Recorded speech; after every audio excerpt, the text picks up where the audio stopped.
Derivatif itu definisinya ada satu yang mengandung derivatif itu dia mempunyai peluang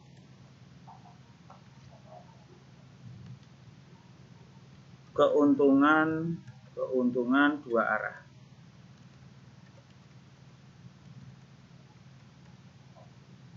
Yaitu ketika harga naik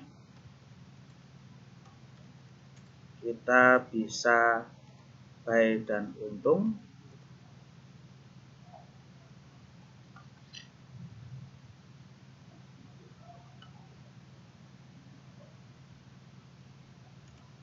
Ketika harga turun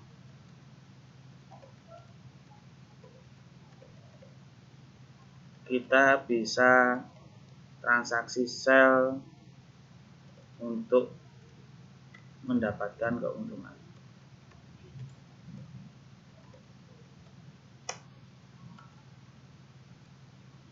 Yang kedua, derivatif. Bahasa Inggrisnya tulisannya derivatif ya.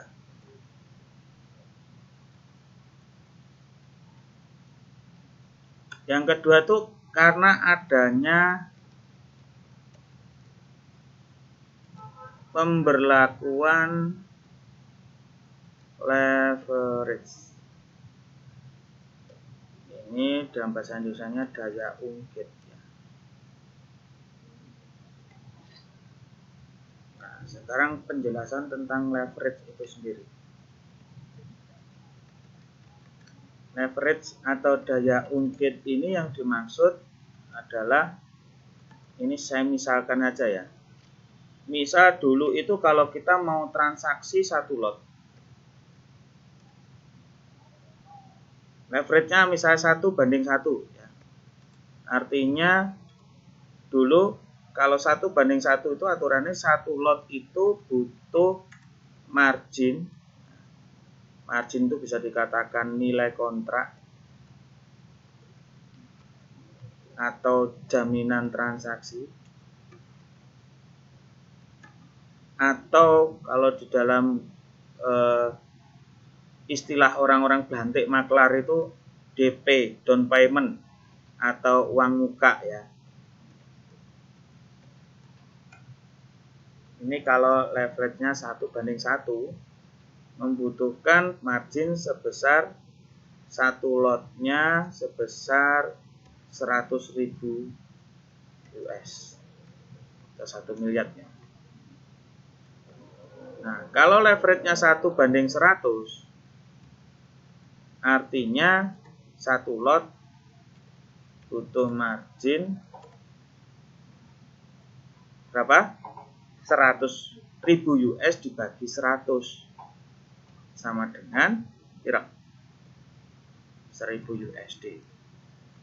Nah, sedangkan kita di GK Invest itu bisa diajukan 1 banding 400. Artinya satu lot transaksi kita butuh margin hanya sama dengan 250 US atau 2,5 juta saja. Nah, kalau misalkan 0,1 lot tinggal dibagikan aja 10 karena minimal transaksi di GK Invest itu sebesar 0,1 lot atau membutuhkan margin cuman dengan 25 US atau 250.000 rupiah saja.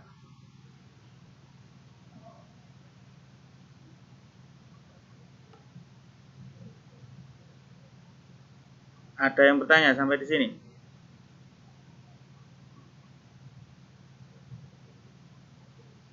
Nah, kenapa kok di dalam derivatif itu butuh margin, nilai kontrak, jaminan transaksi, DP, uang muka? Kenapa kok bisa dua arah?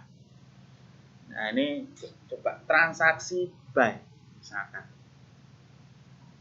Di dalam derivatif itu kita bisa beli dulu, kita bisa jual tanpa membeli dulu.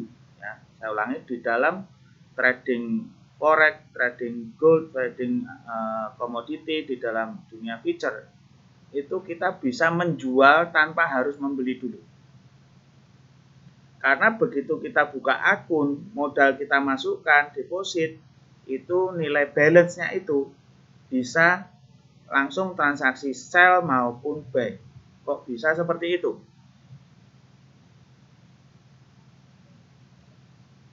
Contohnya begini loh.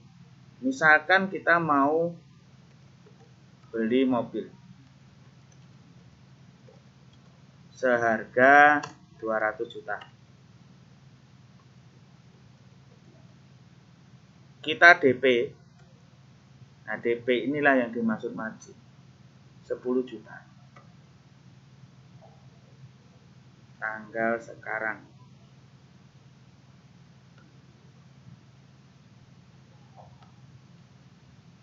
Tanggal sekarang berarti tanggal berapa?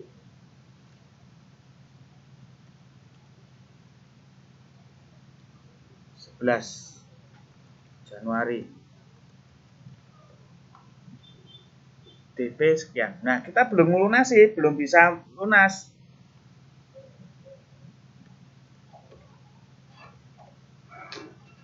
Lunasinya kapan? Misalkan karena ini transaksi beli atau buy, mobil seharga 200 juta, DP-nya 10 juta, tanggal 11 Januari belum lunas artinya. Nah, ketika kita mau melunasi itu sebulan kemudian,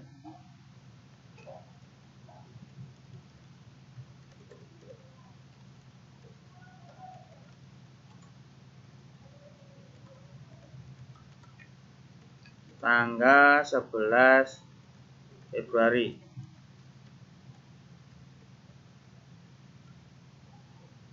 Maka kita harus ngeluarin duit berapa? 190 juta untuk melunasi. Nah, pertanyaannya, ketika kita mau melunasi 190 juta itu, kita untung atau rugi?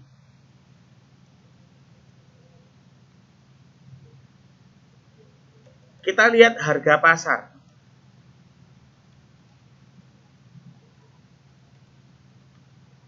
Harga pasar atau harga mobil saat itu dengan spek yang sama ya, dengan spek yang sama. Maka ternyata harga mobil saat itu 250 juta. Naik harganya. Ketika kita ngelunasi cuman 190 juta karena sudah DP 10 juta dengan deal harga 200 juta. Maka kita untung atau rugi? Sebesar 50 juta. Ini keuntungannya derivatif seperti itu. Makanya ketika kita buy itu berharap harga naik atau turun. Maka jika kita buy mengharap harga naik. Nah, kalau sebaliknya ternyata jika ternyata harga saat pelunasan mobil itu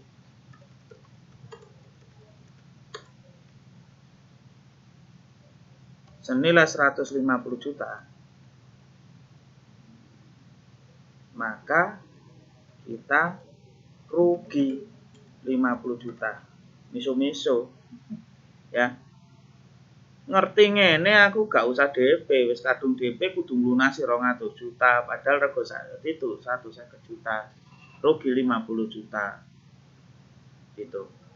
Jadi modal yang dimasukkan menjadi balance, menjadi deposit kita itu bisa untuk jual dan beli. Perlakuan beli dan jualnya itu ibarat kita mendp barang. Misalkan kalau gold kita beli gold, kita DP dulu sekian, nunggu close kapan. Kalau misalkan ini harga 150 juta tidak kita lunasi ya kita nggak rugi. Nunggu aja mobilnya naik lagi baru kita lunasi.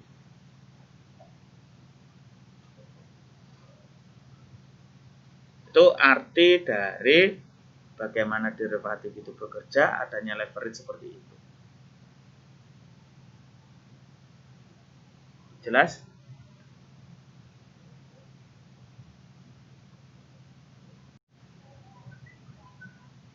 Ya, pertama yang harus kita perhatikan istilah-istilah dalam MetaTrader atau dalam trading itu. Kalau Anda sudah menginstal MetaTrader 5 baik di HP maupun di laptop, Anda akan ketemu istilah-istilah ini.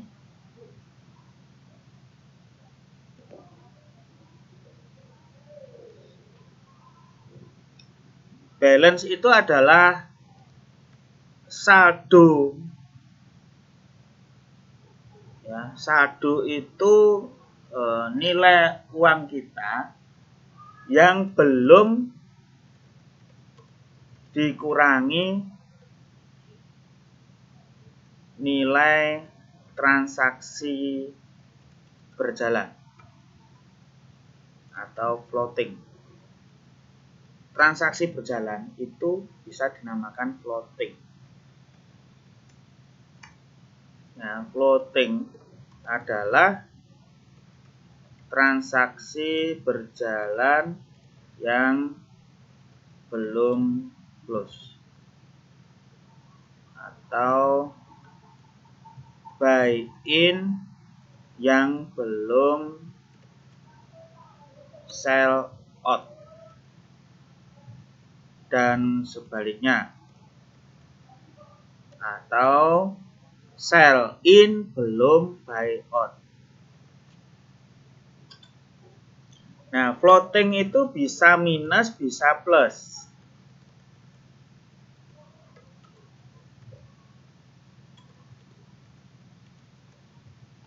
Kalau plus itu berarti banyak yang transaksinya searah dengan gerakan harga.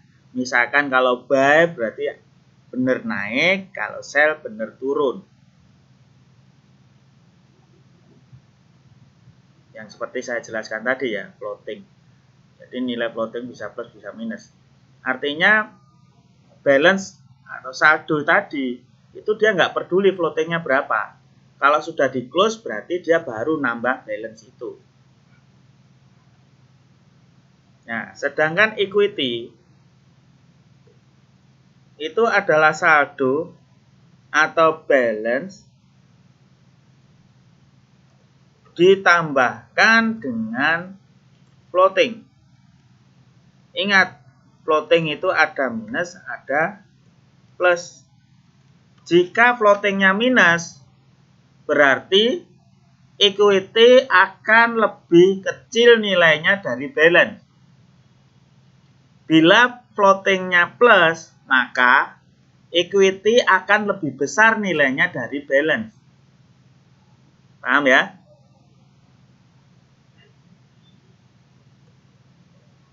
Jelasin. Bila floatingnya plus,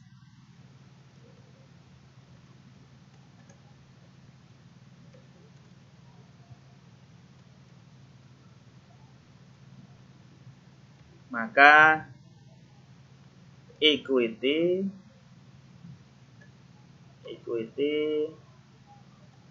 lebih besar nilainya dari balance dan sebaliknya. Artikan sendiri, saldo atau balance ditambahkan dengan floating. Bila floatingnya plus, equity lebih besar balance. Jika minus, maka equity lebih kecil dari balance. Margin ini adalah nilai kontrak atau jaminan, atau yang kalau di konvensional itu namanya DP atau uang muka. Berapa besarnya margin tergantung dari leverage tadi. Kalau leverage-nya 1:400,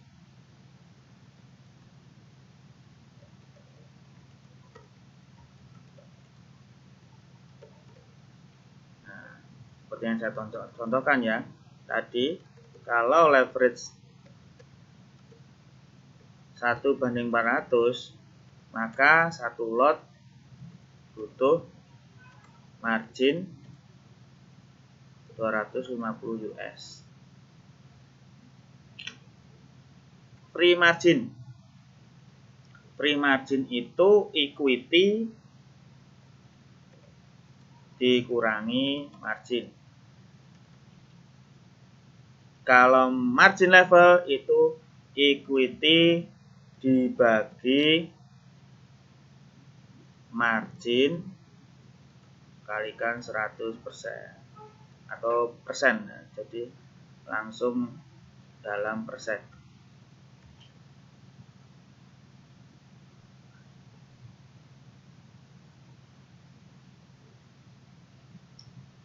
Di sini ada istilah leverage.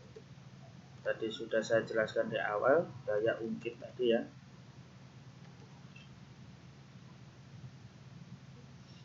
Itu nilainya bisa 1/100, bisa 1/200, bisa 1/400. Jadi disetting saat kita mau melakukan pembukaan akun real.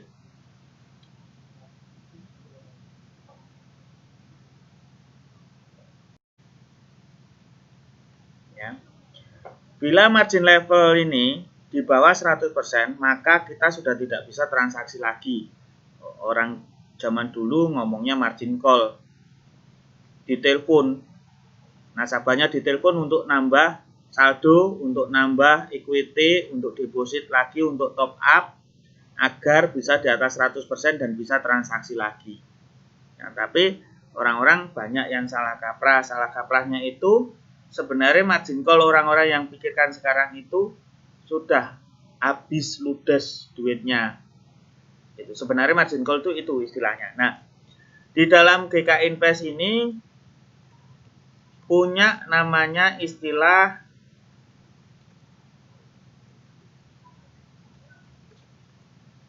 AutoCAD.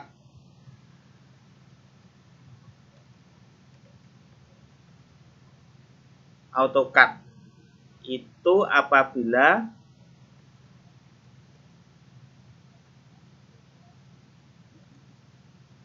margin level sebesar 10%.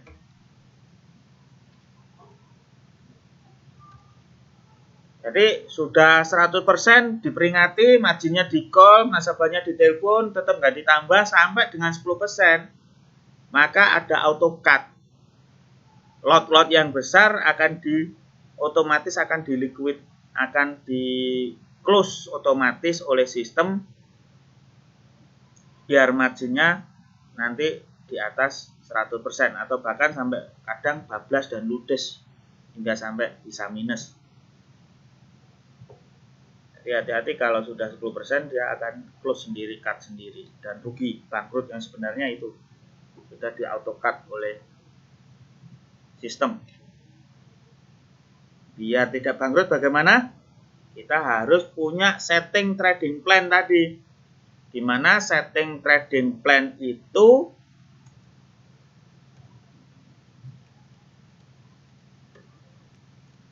pertama yang harus kita pikirkan adalah trennya kemana, bagaimana cara mendeteksi tren. Yang kedua, bagaimana kita meletakkan risiko terbesar atau pasang stop loss-nya. Atau bagaimana kita mengelola resiko bila salah arah. Bisa dengan stop loss, bisa dengan locking.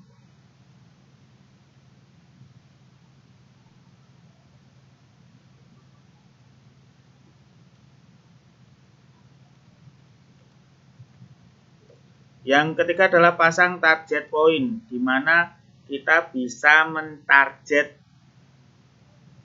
setiap transaksi kita. Jadi tidak hanya mengelola resikonya maksimal, resiko yang bisa kita tanggung itu berapa, tapi juga membuat sebuah target berapa keuntungan yang akan kita dapat.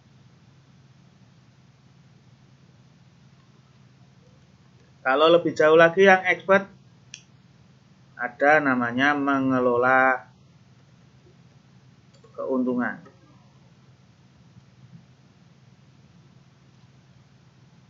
Kalau sudah untung banyak, bisa namanya trailing stop. Contohnya ini. Ada yang tahu trailing stop?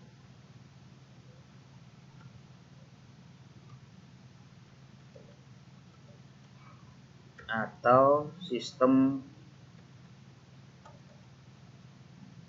pyramiding.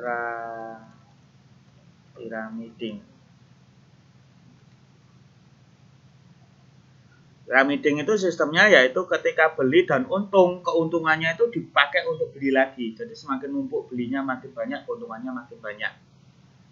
Itu pyramiding. Kalau untuk trailing stop atau trailing itu sudah untung 100 pips dikunci di 50 pips agar ketika balik ke bawah lagi atau balik berlawanan arah kita tidak minus lagi, tapi sudah mengunci keuntungan sebesar 50 pips itu. Nanti kalau sudah untung lagi 200 dikunci lagi di 100 pips.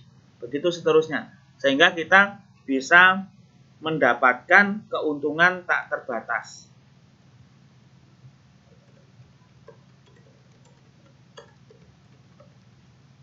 Nah, yang poin kedua ini kita bisa membuat sebuah resiko yang terbatas.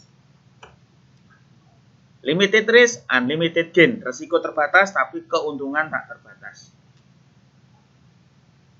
Ini juga sebuah nilai lebih di bisnis ini.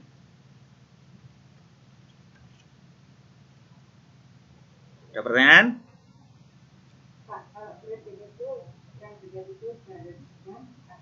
Yang penting equity. Daripada kita ngelihat balance, mending equity-nya bertambah.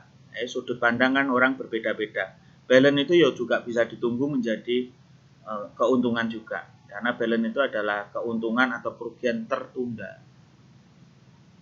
Karena adanya floating itu tadi. Uang yang sebenarnya bila saat itu di closing atau close trade, itu uang yang sebenarnya ada yaitu di equity itu. Bukan di balance. Tapi kan balance bisa ditunggu, bisa equity sama dengan balance bahkan lebih besar dari balance ketika kita mendapatkan keuntungan pada transaksi yang sedang berjalan. Ada pertanyaan lagi? Sekarang saya mau jelasin tentang macam-macam transaksi dalam MetaTrader.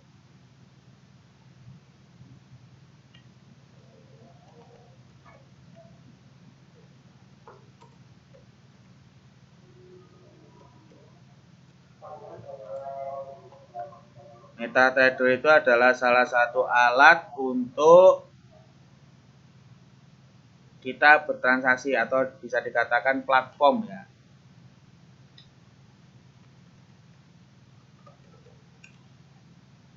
Satu, selain buy, ada juga yang kedua apa? Sell. Tidak hanya buy dan sell saja, tapi yang ketiga ada yang namanya buy limit. Ada yang keempat namanya sell limit. Terus ada yang kelima namanya buy stop. Yang keenam adalah sell stop. Dari nomor 3 sampai 6 itu bisa dikatakan namanya pending order. Jadi tidak eksekusi saat ini. Saat kita klik itu tidak langsung eksekusi, tapi pending order. Pesanan dulu, pesanan bertransaksi, pesan dulu. Nanti di harga ini maka saya akan buy, di harga ini maka kita akan sell, di harga ini kita mau buy. Seperti itu. Kalau buy dan klik sell langsung itu namanya eksekusi langsung.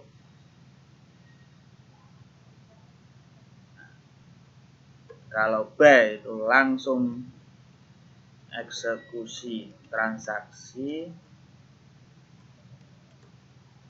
saat itu juga.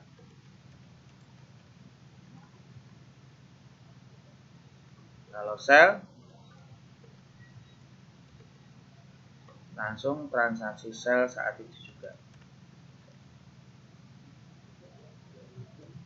Kalau buy limit itu kita pesan harga buy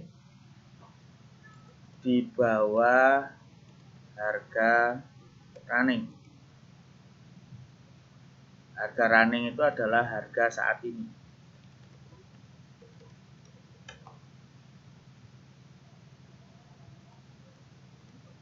Kalau sell limit, maka kita pesan harga sell di atas harga running. Kalau buy stop, pesan harga buy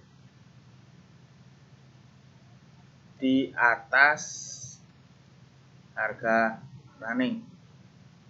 Kalau sell stop, pesan harga sell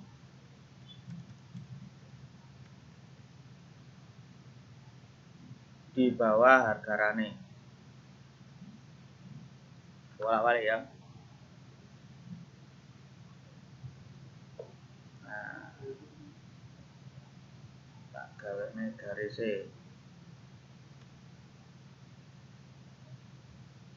Misalkan ini harga running.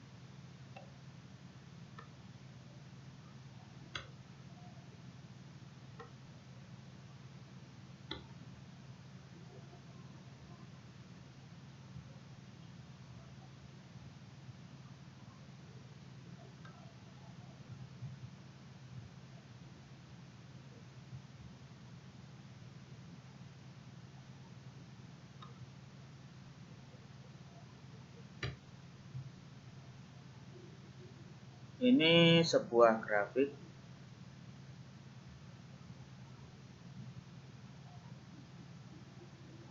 Anggap ini cat ya.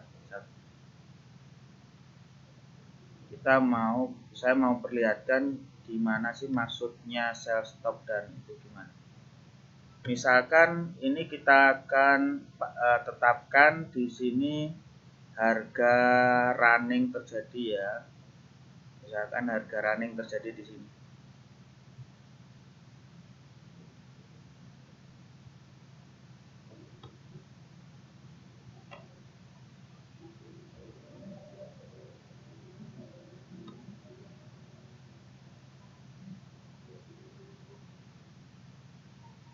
Harga saat ini atau harga running itu di sini. Kalau kita langsung buy atau sell di harga running itu, nah ini namanya eksekusi langsung. Buy atau sell langsung di harga running. Tapi kalau misalkan kita mau, nanti saya mau sell di harga di atasnya harga running, itu namanya sell limit. Nah, kalau misalkan kita mau jual di bawah harga running, maka itu namanya di sini sell stop. Di atas itu kalau mau beli namanya buy stop, di atasnya harga beli, harga running maksudnya. Kalau di bawahnya harga running itu kalau kita mau beli namanya buy limit. Ini grafik dari waktu period ya. Yang ini adalah harga. Grafik dari harga.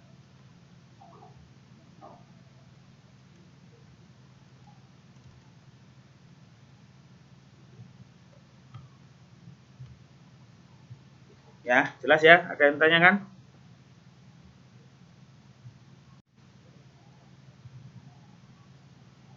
Ya, saya ulang, diperhatikan, dipahami, biar nggak bingung. Jangan pada saat saya ngomong itu langsung nulis tapi nggak paham ya. Ada 11 pair berikut ini, pair pasangan atau produk yang mempunyai fasilitas free swap atau tanpa biaya inap. Jadi transaksi perharinya tidak kena cas biaya inap. Ada Euro USD, ada Pound Sterling USD, ada Australian USD, ada USD CBY, ada Euro Pound Sterling, ada Euro Japanese Yen, ada Pound Sterling Japanese Yen, ada New Zealand US Dollar, ada US Dollar Kanada, ada emas XAU USD, ada perak XAG USD. Cara bacanya Euro USD. Jika buy artinya beli euro dengan mata uang USD. Misalnya nih ada berita atau news yang bersifat dovish atau asumsi negatif. Jika US dollar dovish maka melemah, maka grafik euro USD itu akan naik. Jika bersifat hawkish asumsi positif, misalkan dolar menguat bersifat hawkish, maka grafik dalam euro USD akan turun. Untuk mempermudah menghafalkan yang disebutkan di depan, mata uang yang disebutkan di depan, jika melemah maka grafik akan turun. Jika menguat maka grafik akan naik. Seperti contoh ini, emas, gold atau orang bisa katakan loko begitu, XAU USD. Bila grafik harga emas naik, berarti harga USD melemah. Nah, ini yang saya kotak ini adalah yang dikatakan cross rate. Kalau selain ini namanya major, ya, pair mayor, major pair.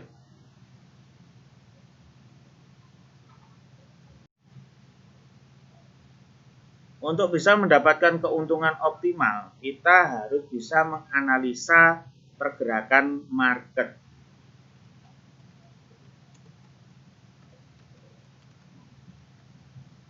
Untuk bisa menentukan tren.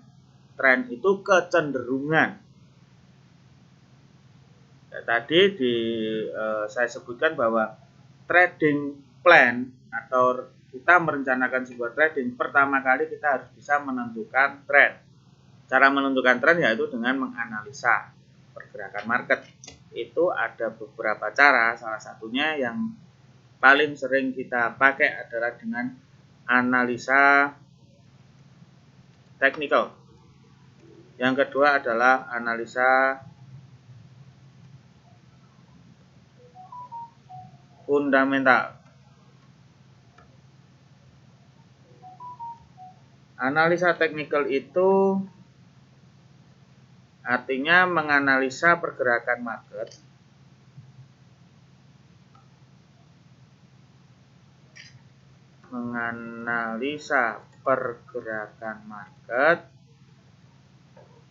dengan cara memperhatikan kebiasaan pola pada grafik.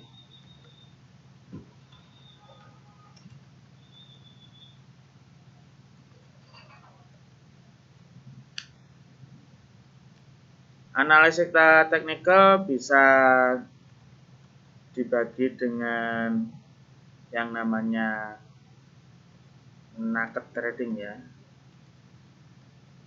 Jadi naked trading itu analisa teknikal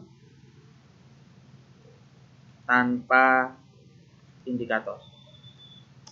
Sedangkan yang berikutnya selain naked trading itu trading dengan indikator.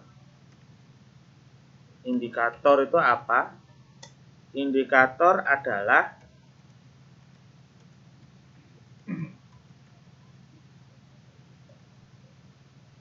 alat atau tool trading yang mengeluarkan sinyal kecenderungan harga bergerak naik atau turun.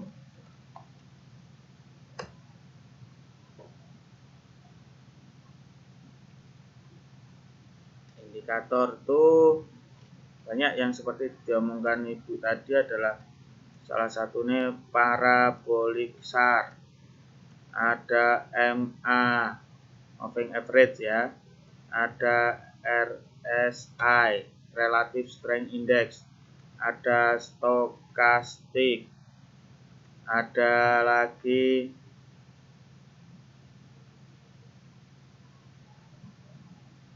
MACD, dan masih banyak lagi, banyak ribuan. Tanpa indikator ini biasanya kita dengan pola memperhatikan candlestick, pola candle, bisa dengan pola grafik atau candle pattern atau chart pattern. Sedangkan analisa fundamental itu adalah sebuah analisa dengan memperhatikan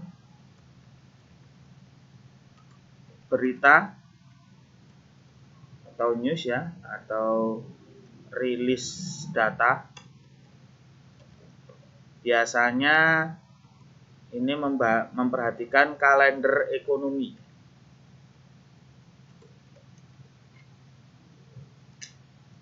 Biasanya trader itu memperhatikan di www.forexfactory.com. Di sana ada kalender ekonomi dunia, ada pidato-pidato, ada kebijakan-kebijakan negara-negara di dunia yang bisa menimbulkan sebuah efek harga market. Cara untuk memperhatikan itu tadi biasanya disebut analisa fundamental, yang pidato-pidato itu bisa bersifat hawkish dan dovish-nya itu di situ. Harga menguat ataupun menurun, harga yang berpengaruh positif atau negatif terhadap mata uang tertentu.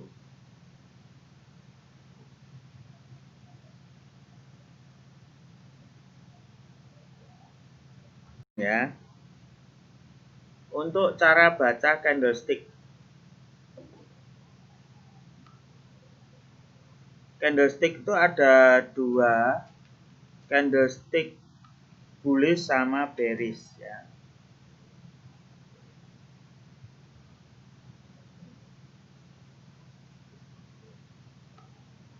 Yang naik itu bullish, yang turun itu bearish. Seperti ini bentuknya. Bila ini naik, ini dikatakan bullish.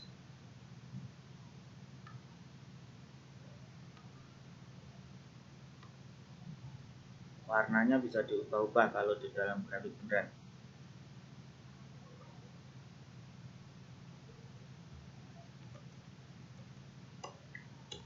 Bullish.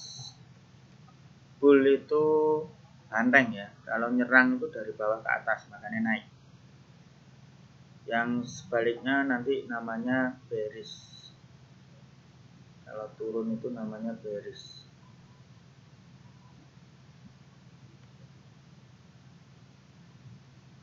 Nah, ini ada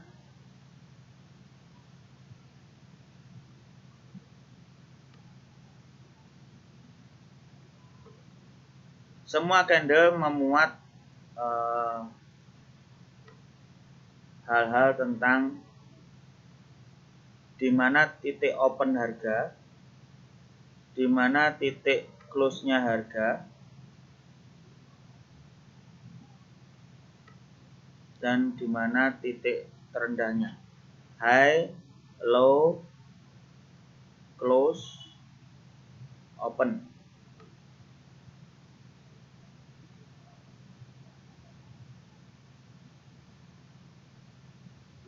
Ini bearish. Bear itu beruang kalau nyerang dari atas ke bawah. Yang Anda harus hafalkan di luar kepala. Kalau bullish itu berarti ada harga tertinggi di sini. High. Harga terendahnya di sini, low. Dan harga pembukaan di sini, open. Ini harga penutupan, close. Kalau bearish, harga opennya di sini, harga high-nya tetap di atas, harga low terendahnya adalah di bawah, dan ini adalah harga close-nya. Jadi bedanya adalah open dan close-nya saja. Nah, sekarang bagaimana kalau ada yang namanya candlestick itu istilahnya ada namanya doji, di mana high low close-nya, open-nya. Ini doji istilahnya ya. Kayak silang kayak gini. Ada yang bisa?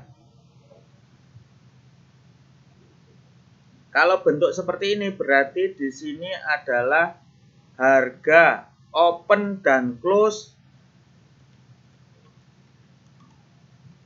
itu sama.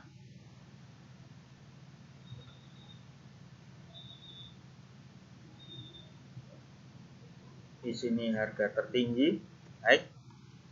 Di sini harga terendah.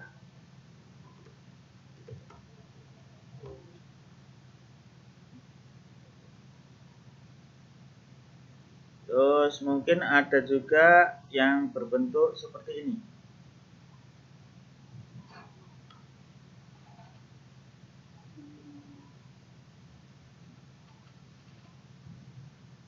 Bentuknya kayak palu atau bisa dikatakan hammer ya. Cara bacanya kalau seperti ini adalah ini naik atau turun ya. Kalau katakanlah kalau ini naik ya.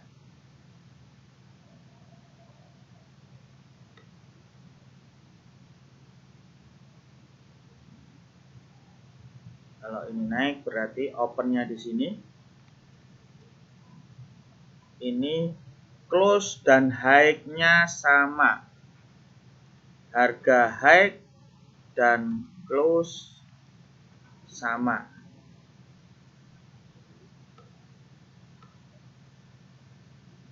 Makanya bundel. Ini harga low, terendah. Kalau dibalik ya seperti itu. Nah, ini sudah mewakili logika-logika pengertian candlestick dan cara bacanya.